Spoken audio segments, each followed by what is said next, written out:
ধরে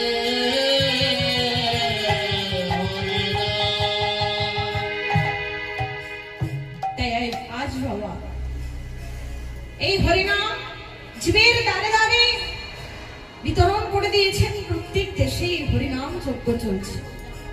তবে মা, আমার গৌরহরি যে এত দয়ালু, করুণায় অবতীর্ণ হলো, সে আমার প্রীত চরণ চিরাত করুণায় অবতীর্ণ হলো, সমর্পয়ত উন্নত জলরসম সা ভক্তি শ্রিয়ম হরি পুরট সুন্দর দৌতি কদম্ব সন্দীপেত সদা রে বৈষ্ণবে সুরতত্ব শ্রী সচিনন্দন।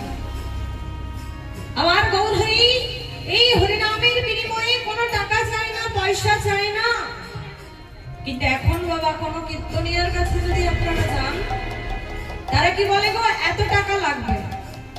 বলবেন কেন? যখন অযাচিত ভাবে হরিনাম নিচ্ছিল, তখন এই কলিযুগ নিচ্ছিল না। এখন পয়সার বিনিময়ে এখন বাবা প্রত্যেক জীবের দ্বারে দ্বারে হরিনাম বিতরণ হচ্ছে। হরি বল। আপনারা বলবেন তাহলে পয়সা কেন নিচ্ছে?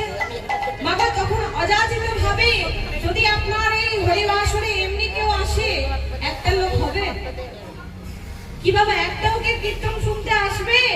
আসবে না। ও কি কীর্তন হচ্ছে ও কান্দে না।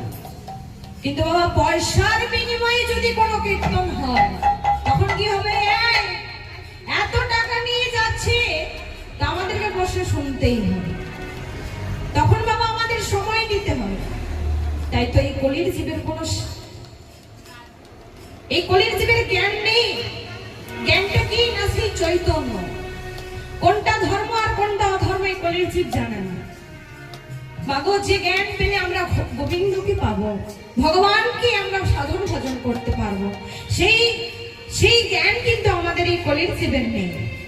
তাই সেই চৈতন্য বাড়ি পরিশ্রম করবার জন্য চৈতন্য মহাপ্রভু নেমে এলেন এই ধরাধামে। তবে এই কলির জীবের ভগবানের নাম কি গো? ওই বাবু, কলির জীবের ভগবানের নাম কি বাবা? ওই মাদুরটা নেই, পাশে পিছিয়ে দেন।